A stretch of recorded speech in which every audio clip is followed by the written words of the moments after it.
At hanggang sa kahuli-hulihan, kahit na ikapahamak mo, pinilit mo pa rin puntahan si Lolo para masabi sa kanya yung totoo.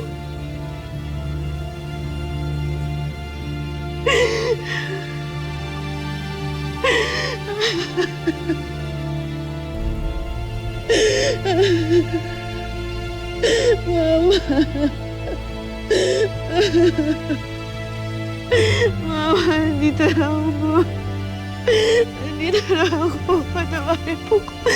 Patawarin mo ko, Mama.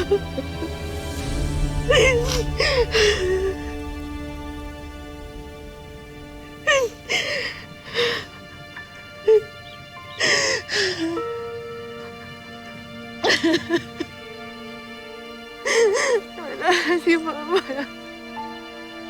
Nawala na si Mama.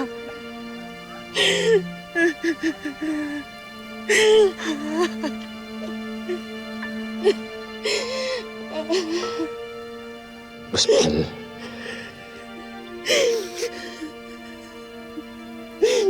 Patawarin mo sana ako, ha?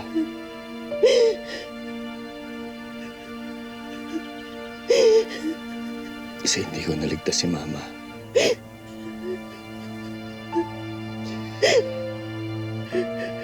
Wala sana siya dito kung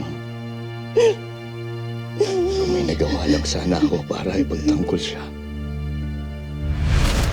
Lolo? Ma? Ma!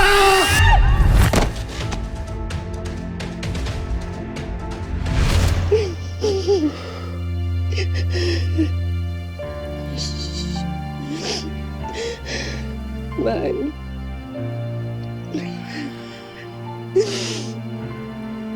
Ang importante, mahanap natin yung nawawalang kakambal ni Mimay.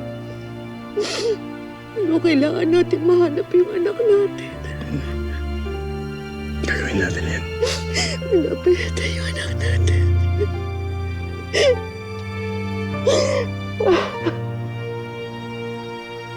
Lolong.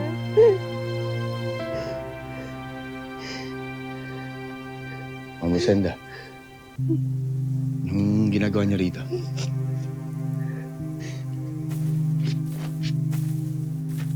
Si Elsie ko pala, asawa ko. Si Ma'am Rosenda. Galing ako sa ospital kaso wala ka daw doon. Gusto sana kita makausap para personal ako makapagpasalamat sa'yo sa lahat ng mga nagawa mo para kay Butchoy. Sabi nila dito lang daw kita matatagpuan.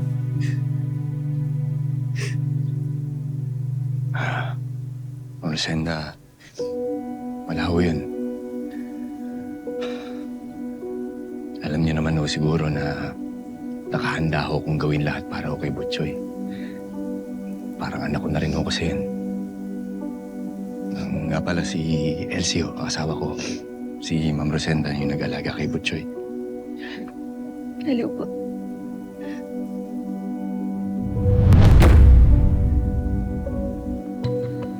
May problema ho ba? Siya po pala yung mama ko. Itong babae to?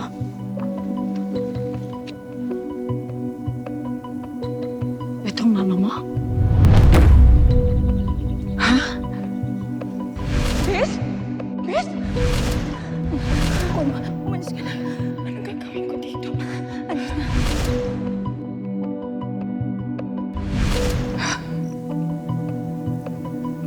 Patay na pala siya.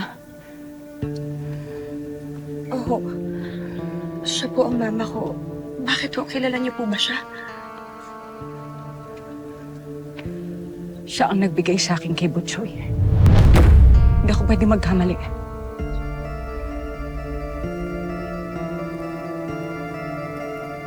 Teka lang ho. Tama ho ba yung intindi ko?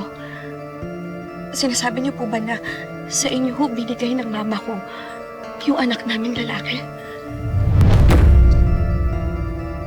Ma'am Rosenda,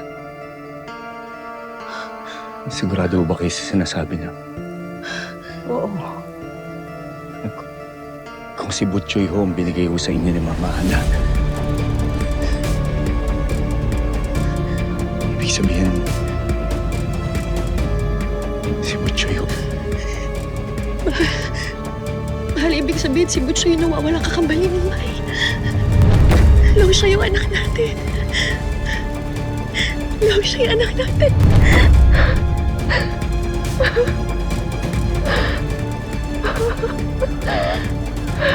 Anak natin, Long.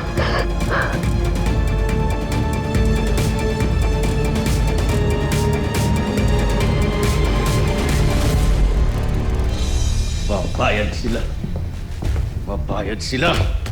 Pagbabayaran nila ang ginawa nila kay Ivan at kay Donna. Ang tatangan ninyo! Anong mga ginawa ninyo, ha? Anong ginawa ninyo? Tawagin ninyo ang mga natitira pa nating mga tauhan. Gagawin ko ang lahat para mapatay ang hayop na si Lolong na yan. Huwag mo nang ituloy ang mga plano mo.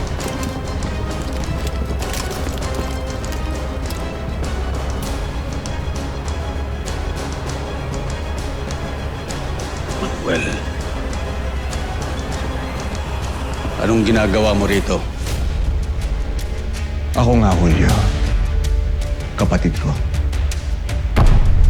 Hanggang ngayon, kinasusuklaman pa rin kita. Sa dami ng atraso mo sa akin. Pero panahon na para malaman mo kung anong totoo. Malaman mo na kung ano ang tunay na pagkatao ng taong gusto mong patayin.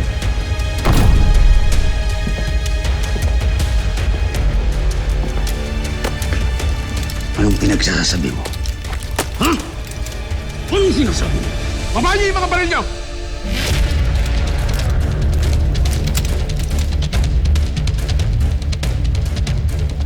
Ito na ang pagkakataon para malaman mo na ang tunay na pagkatao ni Lolo.